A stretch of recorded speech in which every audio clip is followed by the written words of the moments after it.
ina muku fatan alkhairi wanda kuke kalla min bidiyo ba ba rana. Ina godiya. Ba ta da ɓata lokaci ba, yau tutorial ɗinmu ne zai tashi akan Don't forget, subscribe our channel, muhimmancin Northern wannan Nigeria application ɗin mai TV. suna Google Chrome da kuma rashin amfaninsa. To tsarin mu masu waya wanda muke amfani da waya kirar Android da kuma wanda suke amfani da iPhone har ma daga masu kwamfuta. Muna amfani da wannan application ɗin na Google Chrome saboda yana da wajen sauki wajen amfani da shi. Muna shiga yanar gizo-gizo. Iya da amfani ba shi da amfani amma na farko bara mu shiga duka za mu gani ɗaya bayan ɗaya insha Allah. Bara mu fara. Bayan ka shiga asalin cikin wannan application ɗin mai suna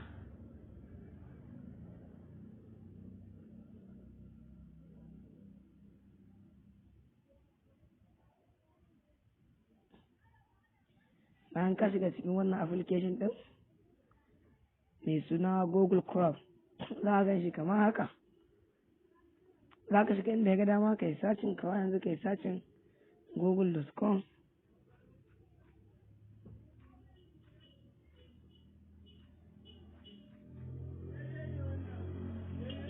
A kashi google.com. To shi wannan application ɗin iya da amfani sosai wajen in ka ɗora email ɗinka a kai, gashi nan inda kake zaune yana maka location ɗinka, in advertisement za ka yi, in wani business za ka yi haka. Sannan kuma zai baka dama wajen da zai baka dama ɓangaren da idan ka je za ka shiga kai wajen blogging da Google Assistant, Google Search, Google Maps, YouTube, Play Store da sauransu dai gashi nan. Har mitin ma in kuna za ka yi zuwa ka ajiye kyamarar ka kai ma ka kalla ka je ka ɗauka masa, mutum bai samu damar zuwa ba da ɗan wasu abubuwa na irin su website, irin su blog ko wasu abubuwa da haka. Kwarai da gaske application na iya amfani sosai a idan jama'a, ga sauri wajen amfaninsa. To me matsalar?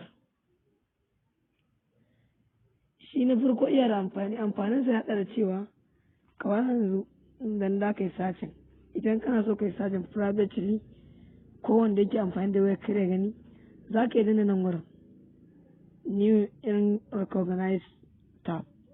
Idan ka danna shi ka yi sacin ɗinka,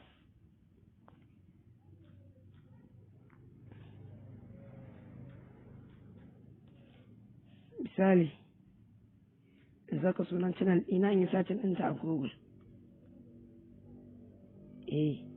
Gashi na a sauke na Wikipedia kaza labarai da haka. To yanzu ko email zan iya zuwa in ɗora, bayan na ɗora misali Sulaiman,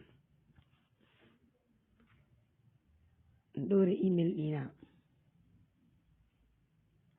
yanzu suka faso.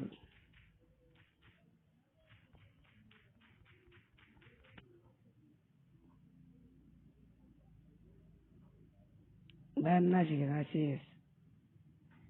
Bayan na shiga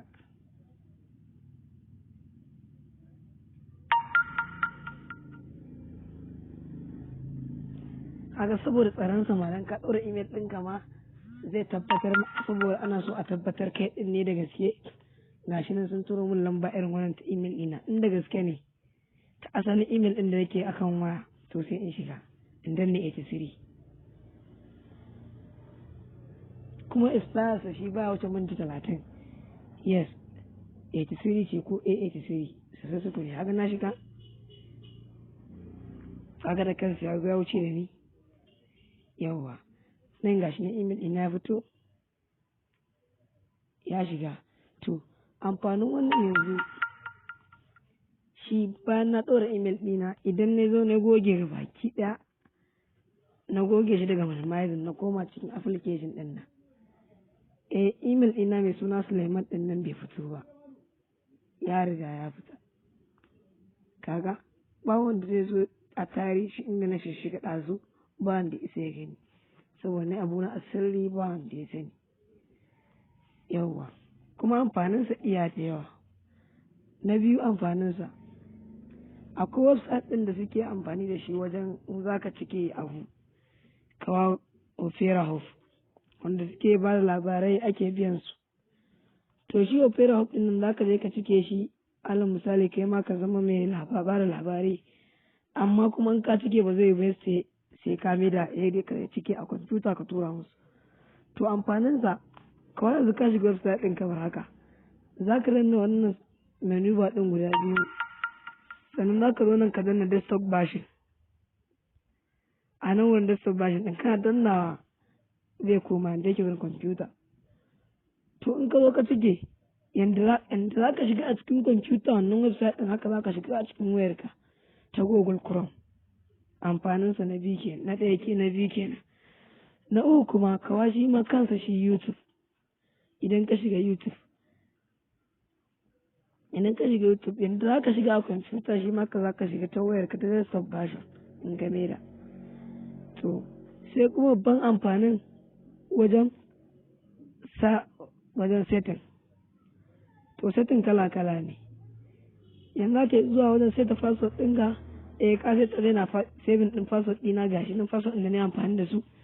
Sannan in wani ma yana so ya kwafi irin wannan password ɗin ba zai ba shi dama ya kwafa ba har sai da izini na. Dalili kuwa mara da naurin kwafi. Na danna sun ce na saka password ɗina ko saka fingerprint na saka har ga kwafa kenan. To ga sun da sauransu dai password ɗin da ni amfani da su ga su nan, ko ina password ɗin da nake da amfani da su ga su nan. To kowanne kuma matsayin su daban, inda zan yi kwafi kuma yana ne fast izini na. To ga payment method ɗin nan, za ka saka katinka duk lokacin da ka saka lambobin katinka, sunan katinka, bankinka, duk lokacin na address ɗina nan, duk lokacin da nake son yi sayayya an tayar dan saka shi a siyayya ba matsala. To me rashin amfanin wannan website ɗin shine kawa irin site setting ɗin nan. To shi wannan site setting ɗin in mutane ba su fahimta ba, babbar matsalar su wannan site setting ɗin, kana cikin amfani da wayar ka za su, idan mutum hackers da shi iya zuwa su ɗauki hotonka suna likin ɗin data da kake fitarwa wajen kawa nan inda ka zo ka saka katin ka kai mai maso ka je ka saka katin ga a cikin nan, su ɗauki katin suna ɗauka kuma su burin su ya cika zo sace ma kuɗi a cikin account ɗinka a gaba shi da amfani, kai ka sake ka saka katin ka in ba sai ya za ka yi bataki. Na biyu kuma site setting ɗin nan, shi wannan site setting ɗin wannan socket ɗin a bashi kwana bashi wannan always on allo. Location kuma shine haka, akwai wasu sa'in suke neman location na ce at space, amma wannan website ɗin na ba su dama su kalli location inda nake da Google da QuickTailor da kuma realmadrid.com. Sai na uku notification, shi wannan notification ɗin na ba su dama wannan nasu na allo, nasu na turo min notification ta ko ina kuma ina karba, zan iya blocking kuma. Sannan sai JavaScript, to shi ma za ka yi zo ka yi recommended, za ka je ka yi allo ɗinsa inda aka na amfani da abin kai ma dai. Sai ad, shi ma za ka yi blocking ɗinsa a some website ɗin saboda kana so kana amfani da wayarka, amma sai ya ga advertisement ɗin na ad, Google ads ɗin sun yi yawa a website ɗin. To in ka ga abin bai maka ba sai ka yi blocking ɗinsa. Yawwa. Na uku, wannan kuma downloading ne. To shi ne aka ce akwai wani abin da suka ga ya kamata a ce kai downloading ɗinsa a wani website daga, amma kai kuma abin bai yi ba a wurin ka. To abu ɗaya za ka yi, sai ka saka shi, idan suna so kai downloading ɗinsa kuma sun san yana da muhimmanci a wurin ka, to idan ka danna nan alo, to da kansa yana downloading kawai duk bidiyon da ka buɗe ko wasu abubuwa, amma ka shiga Access zai tambaye ka ne sannan yayi. To mai amfanin wannan sound ɗin iya da amfani iya da wahala, kar ka sake ka bar shi a kunne haka, saboda kana zaune da cikin wayar ka za a zo ana recording ɗin abin da ke cewa ko wasu abubuwa baka sani ba, kana amfani da wannan Google browser ɗin, haka suna amfani da shi don su samu leaked information a kanka ko wasu abubuwa. To bayan shi sannan sai kyamara ita kuma wannan ita ma abu ce mai muhimmanci a cikin waya. To wannan amfani da aka yi ta tana alo din nan, to shine kawaman da suke jarabawa online. To ta wannan kyamarar selfie ta nan za a kalle ka a ɗauka, ana gani duk mutsin da kai ana gani, in baka yi dai ba a yi kansalin ɗin jarabawa ka. To ita wannan kyamarar ko ina haka blocking ɗin ta ma kwata-kwata, saboda akwai website ɗin na hackers ne ka shiga baka san ka shiga ba. To kana shiga da zo su ɗauki hoton ka, su ɗauki wasu abubuwa ne naka baki ɗaya, ko kuma kana zaune ma kawai suna maka bidiyo recording ma da kyamarar wayar ka baka sani ba. To shine ya bar matsalar, ya kamata ka bar sa a block. To wannan to shine dai kaɗan daga cikin amfanin Google Chrome da kuma rashin amfaninsa.